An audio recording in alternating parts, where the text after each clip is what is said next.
Tentative de transcription sonore et visuelle de ce que je comprends de quelques passages des manuscrits de Bernau sur la conscience du temps, écrits par Edmond Husserl en 1917 et 1918. Cette approche phénoménologique s'intéresse d'abord au présent.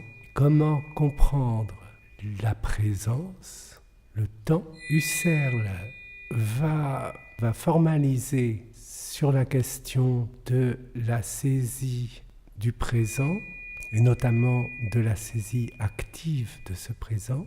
Il va formaliser l'existence dans la conscience du présent de deux éléments qui colorent le sentiment de la présence.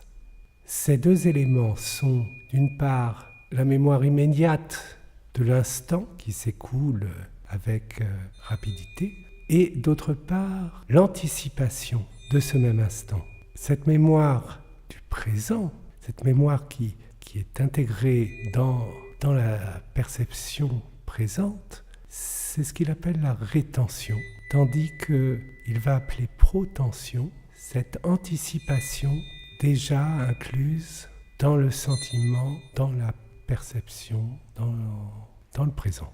Il ne s'agit donc pas de la saisie d'un instant pur, mais d'un instant composé.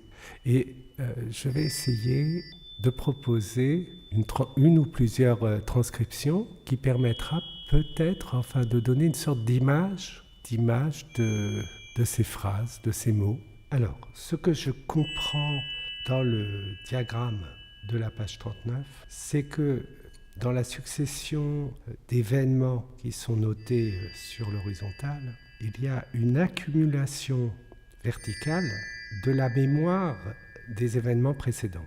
Alors, je vais créer 4 événements, étant compris qu'il y a aussi un événement 0 qui est l'absence d'événement.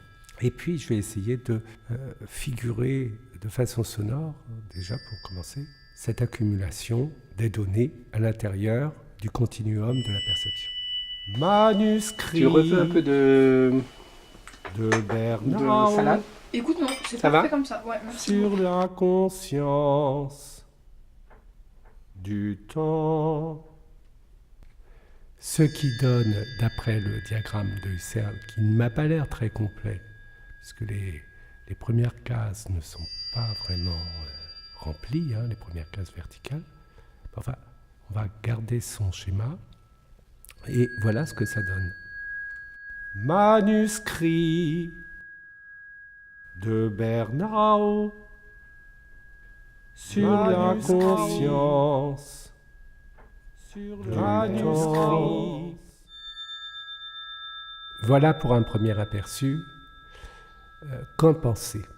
Alors, la première chose à laquelle ça me fait penser, c'est que cette saisie, cette appréhension plutôt du temps qui se déroule par accumulation, par rétention de l'événement et par son accumulation, son écho, eh bien, ça fait penser à un canon. Dans le canon, il y a la phrase, et puis quelqu'un d'autre reprend la phrase de façon un peu décalée, et quelqu'un d'autre reprend la phrase un peu décalée.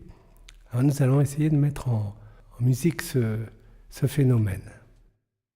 Manuscrit de Bernau, sur la conscience du temps. Alors ça se complique aussi par le fait que Husserl détermine dans la saisie du présent un autre élément qui n'est plus un élément mémoriel, mais un élément anticipateur qu'il va appeler la protension et qui regroupe en fait une espèce d'intuition du présent, d'une anticipation de l'événement qui se trouve remplie par la perception et donc qui accompagne aussi en un léger décalage, qui précède avec un léger décalage l'arrivée de l'événement. Ce qui nous donnerait manuscrit Merci de ce repas, j'ai vraiment passé un super moment. Oui, oui, moi aussi. Le procès originel est un procès potentionnel infini. Coucher? Ah non, n'y compte pas chérie, moi c'est jamais la première date. Quoi? Mais non, ce n'est pas du tout ce que je voulais dire. Taratata. En chaque phase se trouve une tendance conscientielle de passage à une nouvelle phase. C'est ça, hein? En fait, vous êtes bien tous les mêmes.